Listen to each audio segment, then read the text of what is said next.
What's going on, everybody? F4LESS Roller here. We are flying the oldest 2024 kit. I am on the deck, flying him out. Man, this kit has started to turn it on. Um, yeah, guys, another topic we need to talk about is calling birds, right? Call birds.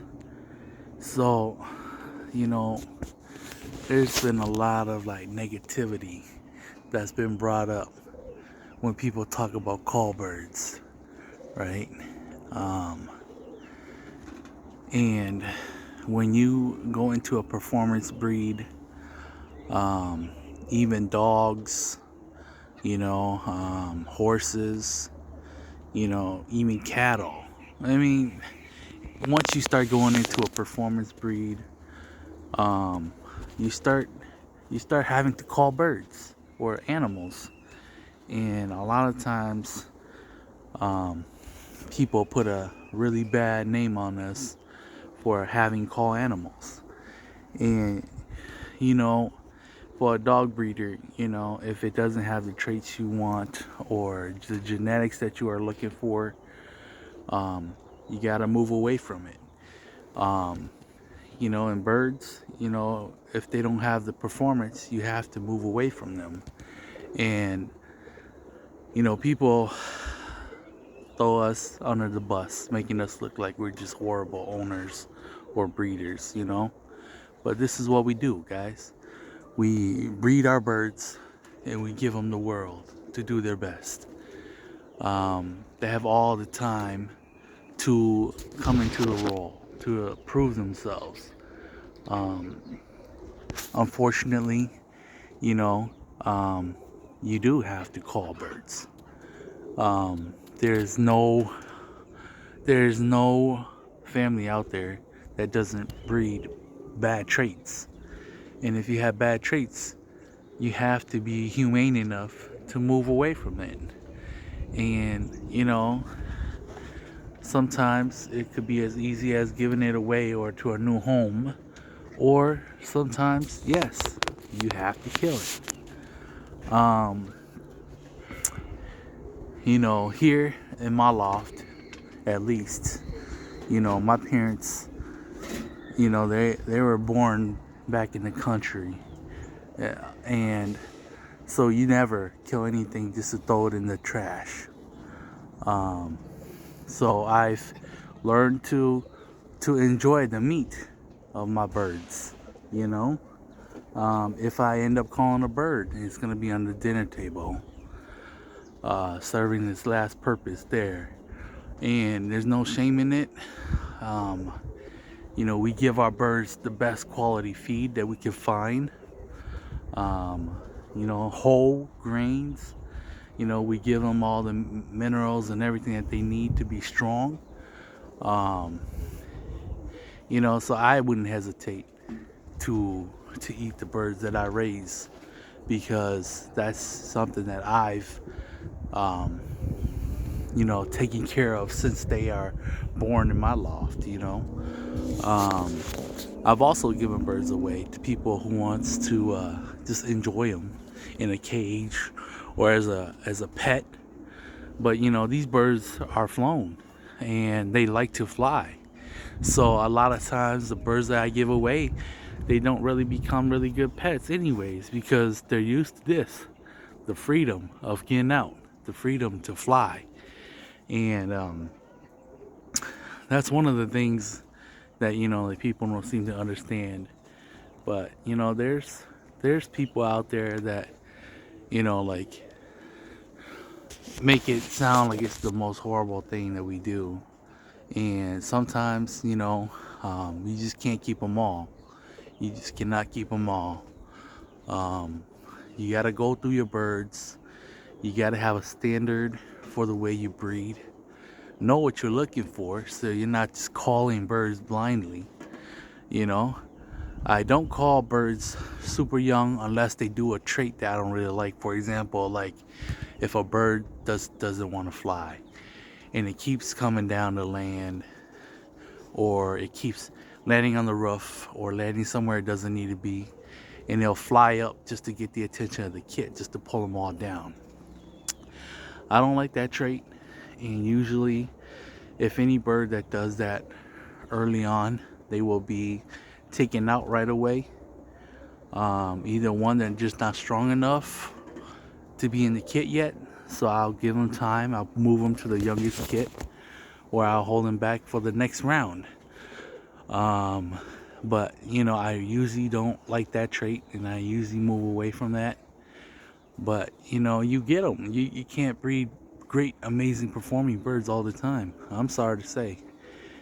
um, you know and of course, even if they roll, they have to have the right quality roll. Like, do I consider having that all the time? No. You're gonna have birds that roll, but they're not gonna be the best quality. But you just got to give them time. Some birds need more air time to get better, and then some will just remain stalled. So you gotta just play around with what you have and work with what you got and select the best out of that and keep moving forward. That's why you have to have a program or set goals and standards that you have to stick by, because we all know once you bring in a bad trait, the whole process of restarting that all over again is basically going back to square one. um, so you know calling is unavoidable if you're a breeder. Okay, now if you just fly somebody else's bird, you still gotta call it if they're not working as a team. But the leniency of that is really up to you. But I don't get the luxury of flying other people's birds. I have to breed my own birds, and I have to call my own birds.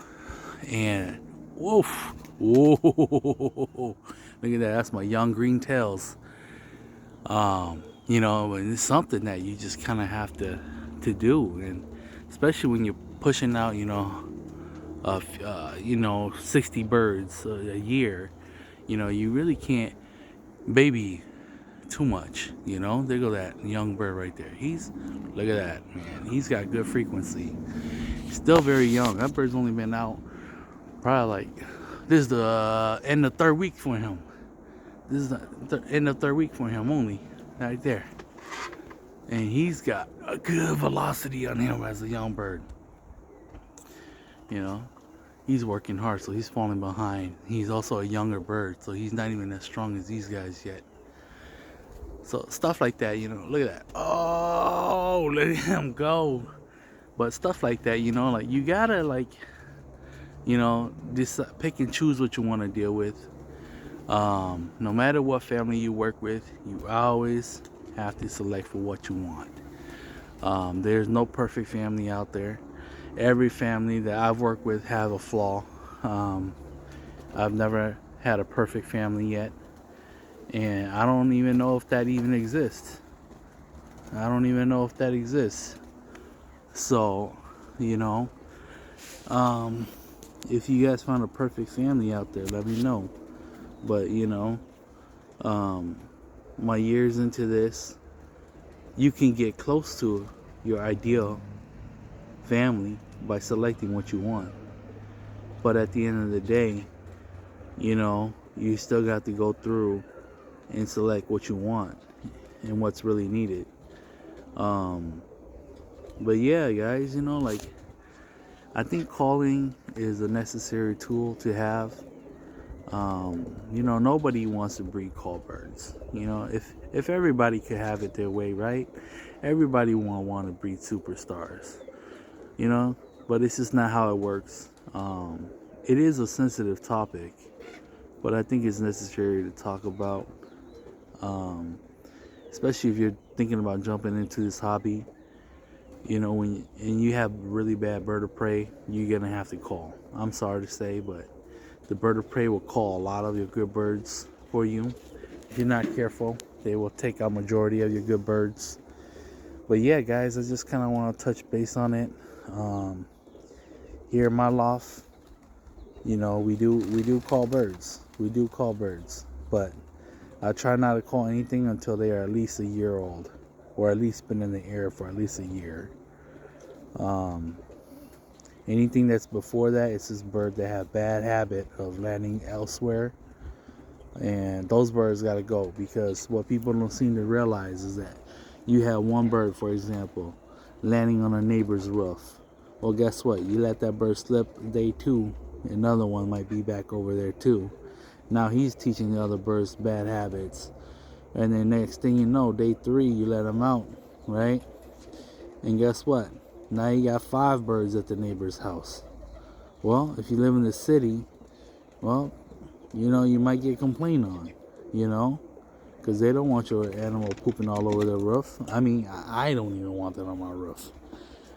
That's why we train them to land where they need to be. And if you aren't strict on that, and you're lenient on it because you only want to be Mr. Nice Guy, and give that bird a chance, well, now you got 5 birds you got to give a chance. Well, next thing you know, the whole flock is over there. Now you got that 20 birds that are landing over there, right? So a lot of times people who don't raise birds, they don't know this, so they think, oh, if you give that bird back to that person, you're just gonna kill it. Well, technically no, but the time and the investment you put into it to get that bird back to healthy flying condition, it's going to take some time. And what if the bird does it again? Then you're just wasting time, and that's one thing that we all got to really talk about and be realistic about it. And to me, culling is a tool to maintain the whole flock. You got one bad bird doing something you don't like, you got to take care of it. And if you don't, well, guess what? Next thing you know, you got a whole kit to call. That's even worse. So it's a necessary tool to have, necessary tool to use. But yeah, guys, these are the birds, young birds. All right, I'm gonna call them in. But yeah, just kind of something to talk about, I guess, flying birds. But just putting birds up and trying to go through them. I usually don't have time to fly them and go through them, but usually when my littlest one is taking a nap, I do get a little time, so that's what I've been kind of doing. But yeah, time to get back into flying and hopefully, select through and move the ones I don't need out. But yeah, F4LESS Roller, we out.